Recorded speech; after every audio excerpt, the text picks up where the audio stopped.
সব ঠিক থাকার পরও বিয়ে ভেঙে যায়। আমার জিজ্ঞাসা, জিন বা জাদু দিয়ে কি বিয়ে আটকানো সম্ভব? এ থেকে বাঁচবো কিভাবে? আমি আমার মেয়েদের বিয়ে দেওয়া নিয়ে বড় বেশি ঝামেলায় আছি। সকল মুসল্লির কাছে দোয়া চাই। প্রিয় ভাইয়েরা, অনেক মানুষের এই সমস্যা এখন আমাদের সমাজের মধ্যে আছে। এক্ষেত্রে আমি দুটো দিকের কথা আপনাদেরকে বলবো।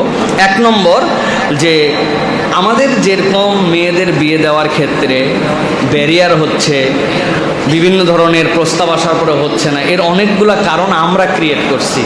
আমরা মেয়েদেরকে পাড়ায়া একটা বয়স পার করায়া একবারে চাকরি দিয়া তারপরে বিয়েতে নিয়ে যাচ্ছে অনেকেই। এই ক্ষেত্রে পিতা মাতারও দায়বদ্ধতা আছে। প্রত্যেকেরই বিয়ের বয়স আছে, এটা একটা সৌন্দর্য আছে।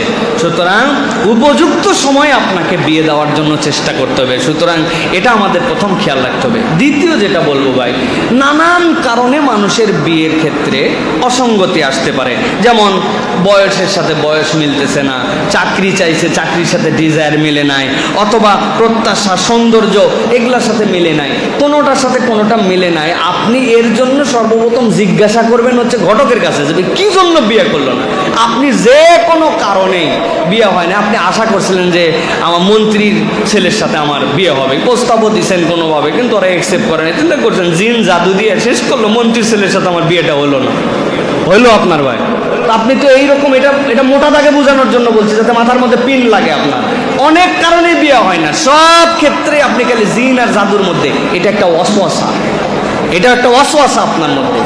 তৃতীয় কথা, হ্যাঁ, বিভিন্ন ধরনের জাদু, নিকটাত্মীয়দের খারাপি, এইগুলা দিয়েও অনেক বিয়ে শাদী ভাঙা হয়, এটাও প্রমাণিত। তার জন্য কিছু আমল আছে, কিছু রুকিয়া আছে, যারা প্রাজ্ঞ এই মানুষগুলোর থেকে আপনারা তার পরামর্শ নেবেন। তবে তিনটা আমলের কথা আপনাদেরকে আমরা বলে দিতে পারি। এর এক নম্বর হচ্ছে সকাল সন্ধ্যার আজকার, যে জিকিরগুলি, এই জিকিরগুলি আপনাদেরকে কন্টিনিউ করতে হবে।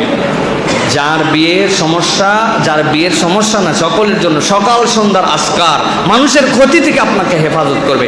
2 নম্বর, যেটা ঘুমানোর সময় 3 কুলের আমলটা ওই মাকে, ওই বোনকে করার জন্য বলবেন। 3 কুলের আমল, ইখলাস, ফালাক, নাস, এটা পড়বে, নিজের গা বন্ধ করবে, যাতে করে কোনো খারাপ কিছু তাকে ছড়াই দিতে না পারে। আর 3 নম্বর যেটা, সেটি হচ্ছে ইস্তেগফারের আমল লাগবে। অনেক রাকিরা বলেন, নবী করিম সাল্লাল্লাহু আলাইহি ওয়াসাল্লামের জীবনে কোনো তো গুনাহ খাতা ছিল না, মাসুম। নবীজি কমসে কম 70 বার করতেন। এই 70-এর অধিক কেউ যদি ইস্তেগফারের প্র্যাকটিস করে, এটা কন্টিনিউ 21 দিন করতে পারলে, তার উপরে যদি এরকম কোনো জাদু টনার প্রভাব থাকে, এই প্রভাবগুলো নষ্ট হয়ে যাবে। আর অনেক রাকিরা বলেন, একটা বালতির মধ্যে পানি নেবেন, পানি নেওয়ার পরে এরপরে কিছু লবণ হাতের মধ্যে নিয়ে, এই লবণটার মধ্যে সূরা ফাতিহা 7 বার করে ফু দিয়ে ওর মধ্যে দিবেন। দেওয়ার পরে ওইটা দিয়ে পুরা বাড়িটা মুছে ফ্যান ট্যান ছেড়ে দিলেন, শুকায় গেল। এরপরে হাঁটা চলা করলেন। তাহলে যদি এরকম খারাপ কিছু ওই বাড়িতেও প্রভাব করে থাকে, সেটা আল্লাহ দূর করে দিবেন। সর্বোপরি আল্লাহর কাছে আমরা দোয়া করি যে আল্লাহ রাব্বুল আমিন যে সকল বোনের, যে সকল ভাইয়ের পাত্রপাত্রী দরকার, আল্লাহ তাদেরকে উত্তম পাত্রপাত্রী জোড়া মিলাই দেন। বলেন আল্লাহুম্মা আমিন।